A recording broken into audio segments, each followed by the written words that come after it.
Minggu kedua, hari pertama saya mulai mengajak. Salah satu kepala sukunya kami bawa dia ke sungai. Begitu sampai ke sungai, saya bilang sama kepala suku, "Bapak, mohon maaf, kotekanya dibuka dulu." Setelah koteka dibuka dan saya bilang, "Ayo kita loncat sama-sama masuk dalam sungai." Begitu kami loncat masuk ke dalam sungai, naik, saya mulai mengambil dua sabun dan satu untuk saya. Satu saya berikan kepada kepala suku dan 19 dai itu saya suruh berdiri paling depan. Saya berdiri di belakang 19 dai dan kepala suku ada di samping kanan saya. Saya bilang, "Bapak ikut gerakan kami." Begitu kami gosok sabun di sebelah kanan, kepala suku ikut gosok sabun di sebelah kanan. Begitu kami gosok sabun di sebelah kiri, beliau ikut gosok sabun di sebelah kiri. Sesudah itu saya mengganti sabun dengan sampo. Begitu saya kasih beliau satu sampo, saya juga pegang satu sampo dan saya siram sampo di rambut saya, beliau ikut siram sampo di rambut. Rambut kami orang Irian itu kalau belum kena air dengan sampo itu rambut tenang-tenang saja. Begitu beliau mulai siram sampo dan dia keramas, rambut keribu keriting itu dia mekar kayak bunga yang berkembang. Sehingga busa sampo itu makin tinggi. Begitu makin tinggi jatuh kena di hidung kepala suku. Begitu dia mencium harum dari sampo langsung pergi, tidak mau lagi bilas dengan air.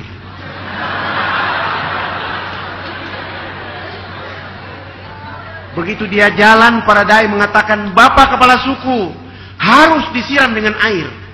Beliau mengatakan, "Tidak anak, ini wangi." Rupanya selama hidupnya baru pertama mencium bau harum. 6 hari berturut-turut kepala suku ini mandi tidak pernah bilas dengan air.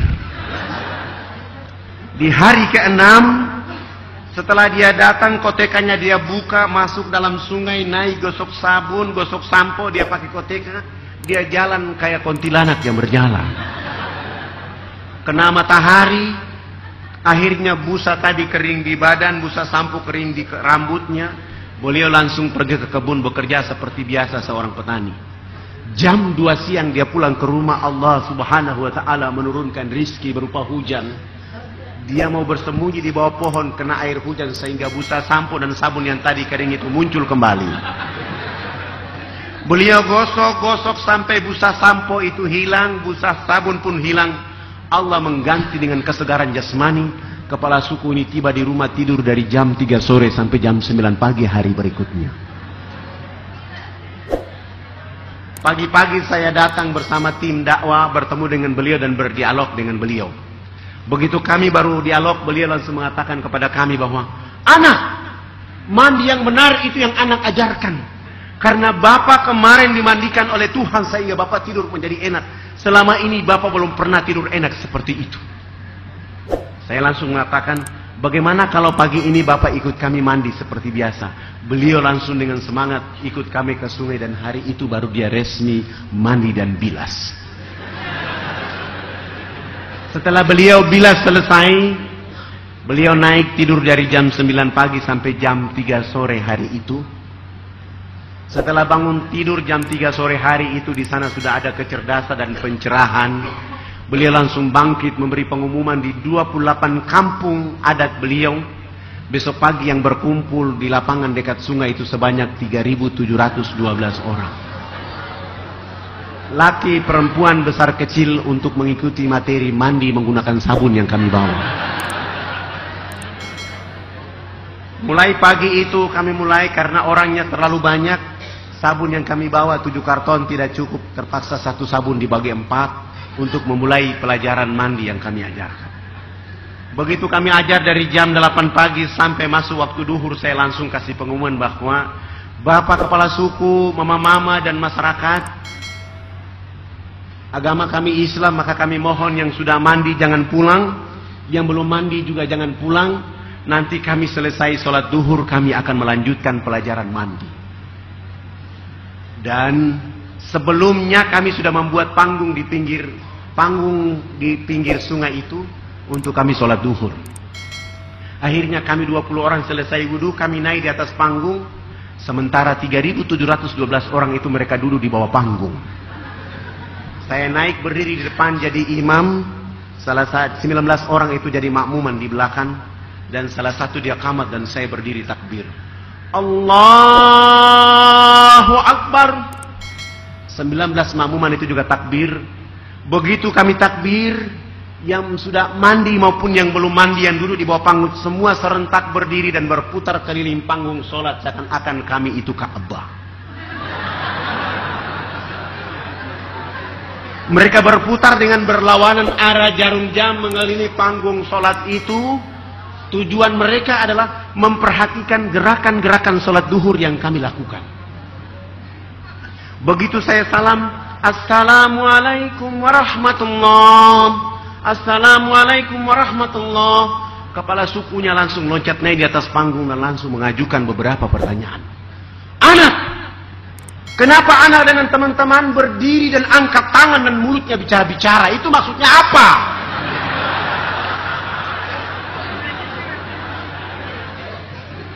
Saya langsung memuji Allah, subhanallah, ini baru mandi sudah cerdas begini. Dan saya langsung menjawab mereka bahwa saya berusaha menjawab mereka dengan bahasa yang bisa masuk ke dalam akal mereka. Bapak kepala suku, mama-mama dan masyarakat, agama kami Islam. Di dalam agama kami diperintahkan oleh Tuhan Allah Sang Pencipta dalam satu hari 5 kali menghadapnya di saat dan waktu yang ditentukan. Tadi kami berdiri mengangkat tangan, itu artinya kami menyerahkan sepenuhnya kehidupan, jiwa dan raga kami kepada Dia Allah yang Maha Besar. Yang kami bicara itu adalah Allah Maha Besar, sementara kami adalah sangat kecil di atas bumi. Sehingga tangan kiri ini malu menutup dada kami, tangan kanan pun malu menutup tangan kiri dan tangan kanan. Terserah Allah. Mau menghukum kami terserah, mau kasih hadiah kepada kami terserah. Karena kami sudah menyerahkan sepenuhnya jiwa raga kami kepada Dia Allah yang Maha Besar itu. Beliau langsung mengatakan, oh, ini agama yang benar. Menurut Bapak kami sudah Islam. Saya kira pertanyaannya sampai di situ saja, ternyata beliau mengajukan pertanyaan berikutnya. Kenapa sesudah itu anak dengan teman-teman bongkok badan? Maksudnya kenapa ruku? Saya juga berusaha menjawab, kami bongkok badan itu supaya kami melihat di bumi itu ada tanah, ada pasir, ada batu, ada air, ada hewan, ada tumbuhan. Semua itu fasilitas dari Allah kepada manusia. Dinikmati, dilindungi, dipelihara karena masih ada manusia berikutnya. Begitu saya jawab, beliau mengatakan bahwa, ini agama yang benar. Menurut Bapak kami sudah Islam. Saya juga kira sudah berhenti di situ, ternyata beliau terus memburu dengan pertanyaan berikutnya. Kenapa sesudah itu anak dengan teman-teman tunduk mencium papan? Maksudnya kenapa sujud?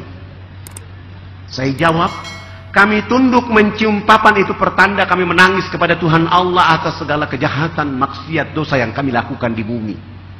Sehingga kami merendahkan kepala kami untuk memohon ampun kepada Dia Allah yang Maha Tinggi. Kenapa kami lakukan itu? Karena sebentar kami mati nanti, kulit, daging, darah dan tulang akan dilebur menjadi tanah. Sebelum dilebur menjadi tanah, kami merendahkan kepala kami untuk menangis, meminta ampun kepada Dia Allah yang Maha Tinggi. Beliau terus mengajukan pertanyaan berikutnya. Kenapa sesudah itu anak dengan teman-teman lihat ke sebelah kanan mulutnya bicara-bicara, lihat ke sebelah kiri masih bicara-bicara? Saya jawab lagi bahwa kalau tadi kami mengangkat tangan adalah menyerahkan sepenuhnya jiwa, raga dan kehidupan kami. Kami bongkok badan untuk melihat apa yang diberikan oleh Allah. Sesudah itu kami menangis minta ampun. Selesai minta ampun, kami lihat ke sebelah kanan. Kalau belum ada, kami lihat saudara-saudara kami ada yang belum tahu mandi. Tugas kami mengajarkan mereka bisa tahu mandi. Melihat ke sebelah kiri, kalau belum ada orang yang tahu berpakaian, tugas kami mencari pakaian untuk menutup badannya. Ada yang sakit, tugas kami mencari obat. Ada yang lapar, tugas kami mencari makan. Sehingga hubungan kami dengan Tuhan Allah terus berjalan. Dan komunikasi kami dengan siapa saja manusia di bumi. Sehingga menjaga alam ini terus damai, tentram. Untuk beribadah kepada Allah subhanahu wa ta'ala. Begitu mendengar penjelasan saya dan kepala suku mengatakan bahwa kalau begitu kamu 20 orang tidak boleh duduk di atas panggung, kamu turun duduk di bawah. Akhirnya kami 20 semua turun duduk di bawah panggung. Mereka 6 kepala suku naik di atas itu menggantikan kami. Mereka bukan sholat, tetapi mereka rapat adat untuk membahas kehadiran kami di wilayah mereka saat itu. 1,5 jam kemudian kepala suku besarnya berdiri dan menyampaikan pengumuman kepada mereka dengan bahasa mereka. Wah, wah, wah, wah, hubulakanayat. Saya saat itu dan kami saat itu tidak tahu apa, tidak mengerti bahasa itu. Tapi begitu saya tanya kepada orang yang ada di samping saya, subhanallah, artinya sangat luar biasa. Hari ini kita senang, hari ini kita gembira karena anak-anak ini sudah datang mengajarkan agama yang benar. Dalam rapat adat kami menyatakan bahwa kita semua yang ada di lapangan harus mengikuti agama yang mereka ajarkan. Begitu kami mendengar terjemahan itu, akhirnya kami 20 orang semua langsung sujud syukur dan menangis kepada Allah.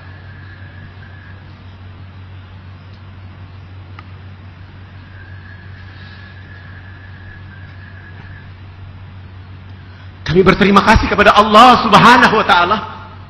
Karena itu kami mengangkat tangan dan mengatakan kepada Allah, Ya Allah, Ya Rabb, kami belum menyebut namamu ke dalam dada mereka. Kami belum menyebut nama kekasih Muhammad Sallallahu Alaihi Wasallam ke dalam hati mereka. Kami baru hanya bawa sabun mandi, Ya Allah, Ya Rabb. Lalu kami berhadapan dengan 3.712 orang untuk membimbing mereka mengucapkan 2 kalimat syahadat. Tetapi kami semua pun tidak sanggup untuk mengucapkan 2 kalimat syahadat di saat itu. Karena mereka dalam keadaan telanjang, dalam keadaan miskin. Tapi wajah mereka begitu tulus untuk mengucapkan Asyhadu an la ilaha illallah wa asyhadu anna Muhammad Rasulullah. Ya Allah, Ya Rabb, kuatkan dakwah ini. Ajari kami dakwah ini agar kami terus bersama mereka. Sehingga telanjang itu berubah menjadi cahaya bagi kehidupan mereka. Ya Allah, Ya Rabb. Satu minggu itu membuat kami tidak akan kuat.